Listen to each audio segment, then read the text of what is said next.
Hey, I'm Brian and I'm the creator of Squawk. Apologies if I sound funny in this video. It is allergy season and it is quite bad today, and it is also late, but I'm just wanted to do a quick demo of the Squawk app and walk you through downloading and installing it, uh, getting setting, getting set up, and really flying your first flight. So for first steps, we're going to start on the squawk.io downloads page, and from there we'll navigate to the flight sim listing. There we can download the application, and once you just wait for a small period, we'll be able to download the zip installer, and that zip installer will contain the installer method to put the Microsoft panel application, and to also install the telemetry exporter that is then used to export the flight data from SimConnect. So here I'm just running the install steps, clicking through the different acknowledgements, um, and I can have the shortcut at the end so it is easy to access from my desktop.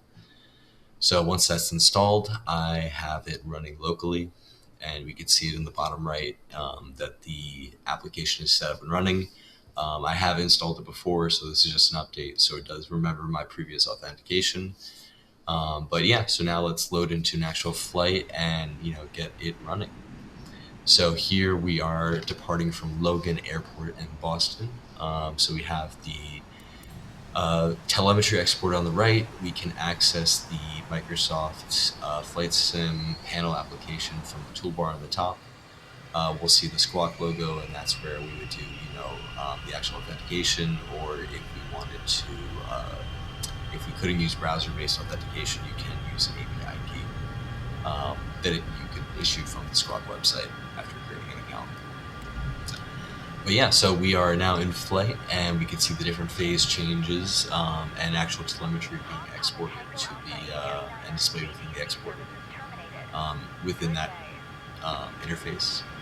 So we also have, now we are showing you the landing. We kind of just skipped in time to avoid, kind of just, repositioning ourselves in flight. But we're landing on, I think it's 22 right at Boston. So we're coming in here. It's definitely, do not assess me on the quality of flight. This is purely for demo purposes, and it would definitely not be good in real life. But yeah, so we are coming in a little bit unstable there.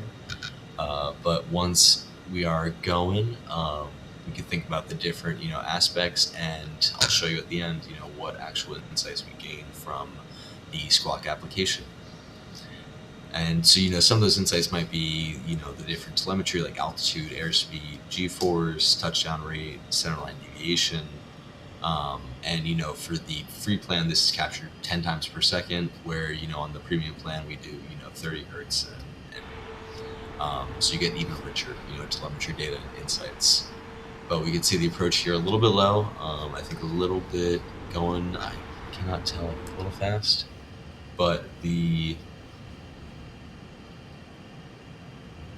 can also, probably not the best time to demo a flight photo, but we can also take photos of in the application, and since these are saved to local storage, sometimes I might want to access it on a different laptop, or see these photos elsewhere.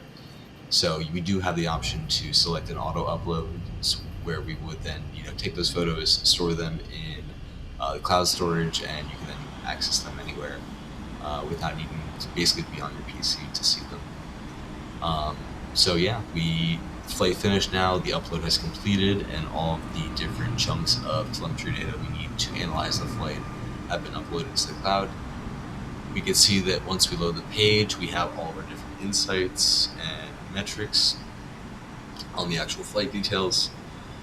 So here we have our checklist of the different flight stats and performance references that we need.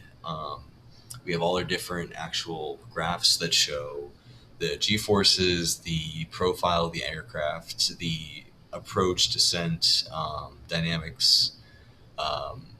This is probably one of my favorite ones, the approach stability, and that is really, kind of seeing how stable we are in that approach, or is there a lot of variance in speed, pitch and roll, is there a lot of crabbing as we approach.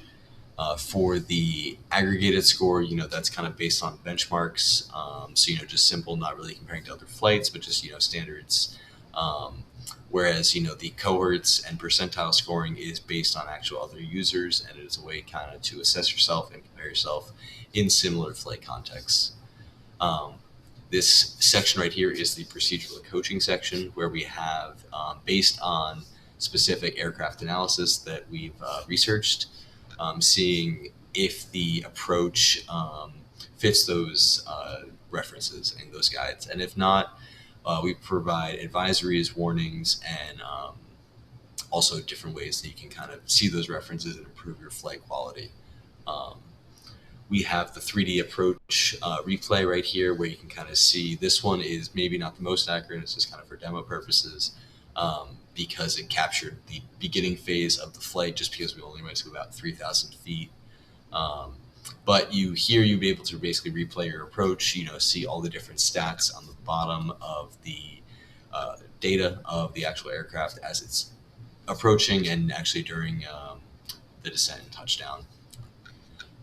Similar to the top, since the graph is a bit skewed with the original flight takeoff data, just because we did basically takeoff and then one go around, or not even a go around, just a loop around. It is a bit skewed, but on a normal flight, you would just basically see the actual approach and, pathway on the runway.